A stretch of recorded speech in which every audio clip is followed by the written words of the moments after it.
Terima kasih masih bersama kami di Fakta 62. Gerakan literasi untuk masyarakat, khususnya anak-anak yang tinggal di pedalaman terus dilakukan. Nah, salah satunya dilakukan Yayasan Alusi Tautoba. Pastinya banyak tantangan yang dihadapi, mulai persoalan menjangkau wilayah terpencil hingga ketersediaan buku-buku. Selengkapnya kami rangkum dalam Fakta Baik.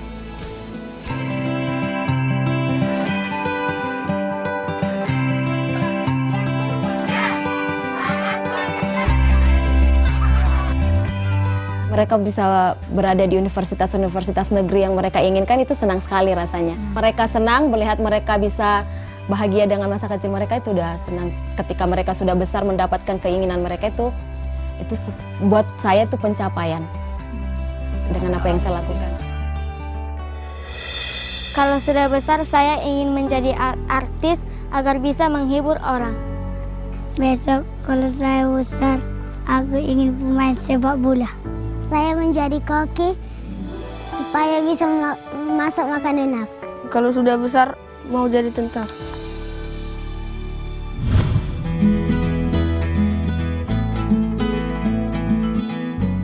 Bukit nan hijau, danau yang mengelilingi disertai birunya langit tanpa polusi yang menaungi Pulau Samosir. Selalu hadirkan keindahan yang tak terelakkan bagi siapa saja yang menapaki kakinya di pulau ini.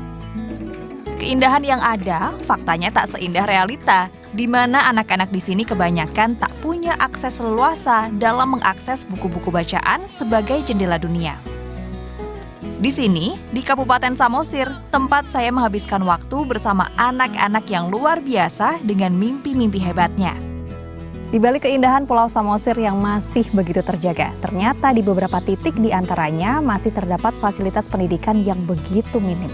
Tak ingin generasi penerusnya makin terpuruk dalam pendidikan, beruntung ada relawan-relawan dari Sopo Belajar yang ingin terus mengupayakan supaya mereka tak tertinggal lebih jauh lagi.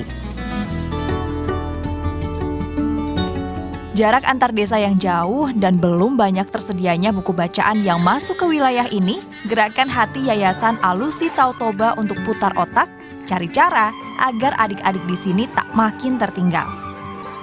Salah satunya membuka tempat baca buku dan belajar gratis dimulai sejak 2010 silam. Bukan tanpa tantangan, awalnya sempat hanya tersedia sopo atau lumbung padi di desa setempat. Awalnya buku-buku bacaan dari yayasan ini disimpan di sana. Pun juga kegiatan belajar mengajarnya, semua serba sederhana, namun nyatanya syarat akan makna. Halo, selamat pagi Kak. Halo apa Kak. kabar? Baik. Aduh, buat kesini tadi agak jauh ya Oh iya, ternyata gimana ya. Samosir Kak? Ya, cantik lah itu Kak, tadi kan pada nari-nari gitu. Emang di tempat belajar ini diajarin juga atau gimana sih? Iya, jadi kita ajarin mereka menari juga. Ya, terutama yang ngajarin ada salah satu adik dulu, alumni dari Sopo Belajar, yang saat ini kuliah di seni tari. Jadi aku minta bantuan dia untuk ngajarin adik nari juga. Jadi setelah nggak belajar di situ lagi, kembali untuk ngajarin adik-adiknya ya? Jadi kita kayak meregenerasi mereka lagi. Jadi mereka kembali untuk ngajarin adik-adik mereka. Oke, nah kalau tempat belajarnya di mana nih Sopo Belajarnya? Sopo Belajar ada di depan sana. Boleh kita ke sana? Boleh, ayo. Oke, ini adik-adik juga ikut? Adik-adik mau ikut ke Sopo Belajar?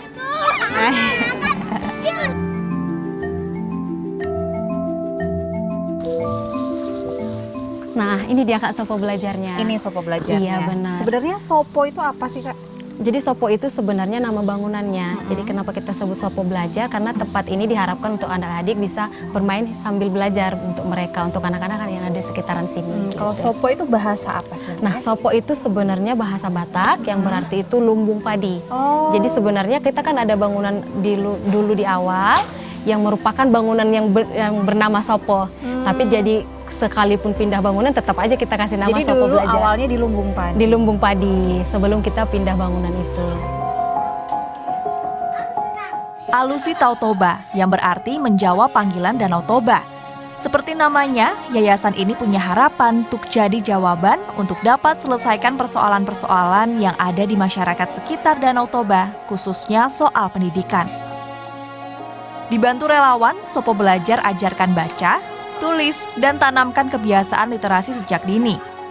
Tak hanya itu, tahu dari mana mereka berasal dan tanamkan cinta tanah leluhur, Sopo Belajar juga jadi tempat anak-anak belajar kebudayaannya. Intinya, bermain dan belajar, isi waktu luang sepulang sekolah dengan kegiatan yang bermanfaat. Jadi rata-rata adik-adik di sini orang tuanya bekerja di ladang ataupun menjala ikan. Jadi kerap kali waktu mereka pulang sekolah, jarang ada yang bisa menemani mereka di rumah. Jadi sekaligus Sopo Belajar ini jadi solusi supaya mereka juga bisa mengisi waktu luang dengan hal-hal yang lebih positif. Apalagi di sini gratis alias tidak dipungut biaya sama sekali. Nah, Diinisiasi oleh Togu Simurangkir, kini Sopo Belajar punya relawannya sendiri. Ima salah satunya. Mengabdi 13 tahun jadi relawan di sini, hatinya seakan penuh sukacita tatkala melihat perkembangan yang pesat dari anak-anak di sini.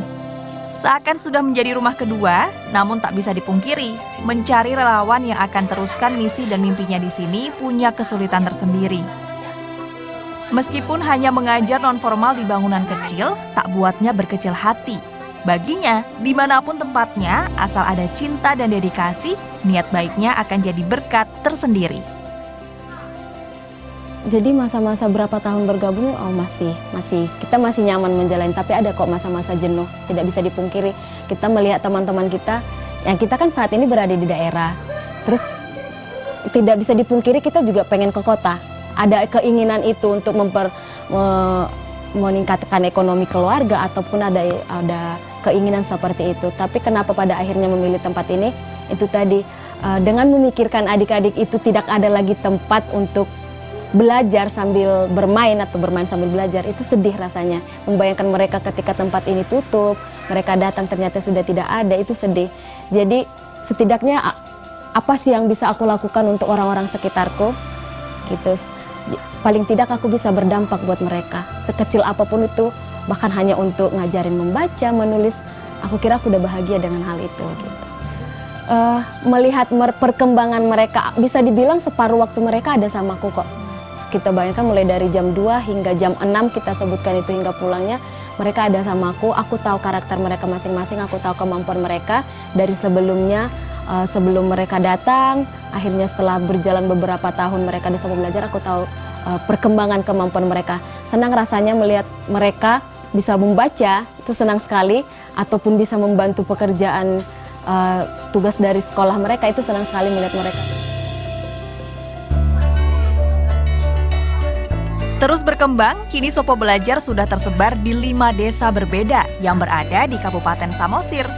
Bahkan, Yayasan Alusi Tau Toba juga gunakan jalur perairan untuk bisa menjangkau lebih banyak daerah di Kabupaten Samosir. Yap, dengan kapal belajar inilah caranya. Mengitari Danau Toba, menapaki desa-desa yang sulit dijangkau dengan jalur darat. Biasanya, dalam sebulan, kapal belajar Alusi Tau Toba bisa menyambangi 4-5 desa. Sediakan berbagai buku bacaan, anak-anak di tiap desa juga bisa lakukan berbagai aktivitas di atas kapal belajar ini. Kapal belajar ini adalah salah satu cara Yayasan Alusi Tau Toba untuk menjangkau lebih banyak lagi tempat di pinggiran Danau Toba yang sulit dilalui lewat jalur darat. Dan juga kapal belajar ini merupakan hasil dari penggalangan dana, sumbangsih dari orang-orang di luar sana yang masih peduli dengan pendidikan adik-adik kita. Perlu dedikasi tinggi. Jadi relawan di sini mau tak mau 24 jam selama 7 hari. Aktivitas relawan juga dihabiskan di kapal belajar ini. Pengalamannya memang semenjak di kapal ini ya seru lah. Kadang buku ada yang terlempar ke danau karena kencangnya angin, besarnya ombak. Patah setir pun udah pernah. Tapi saya percaya kok Tuhan Maha Baik. Tak pernah kejadian apa-apa. Semoga lah sampai seterusnya begitu ya.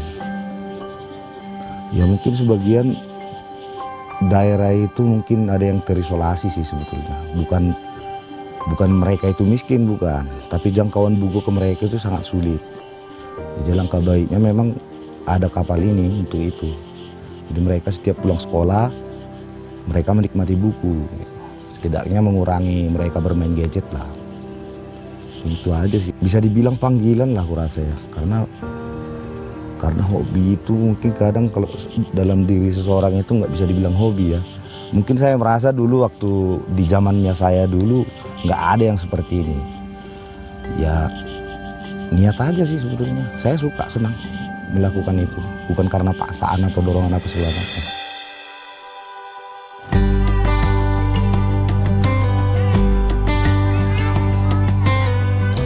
Biston juga dibantu oleh satu asisten kapal untuk membantu merawat dan menjalankan kapal belajar berkeliling Danau Toba.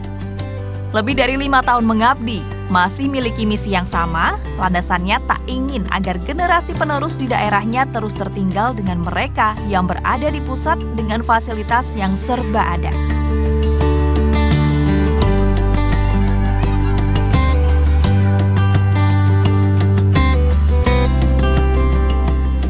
Hingga ke pelosok negeri, faktanya kebaikan masih dapat terus ditemui. Sopo Belajar jadi harapan untuk anak-anak di sini bahwa masih ada yang terus peduli terhadap masa depan mereka meskipun berada jauh dari tengah kota. Maria Natasha, Adnan Adi berbagi fakta baik. Dah.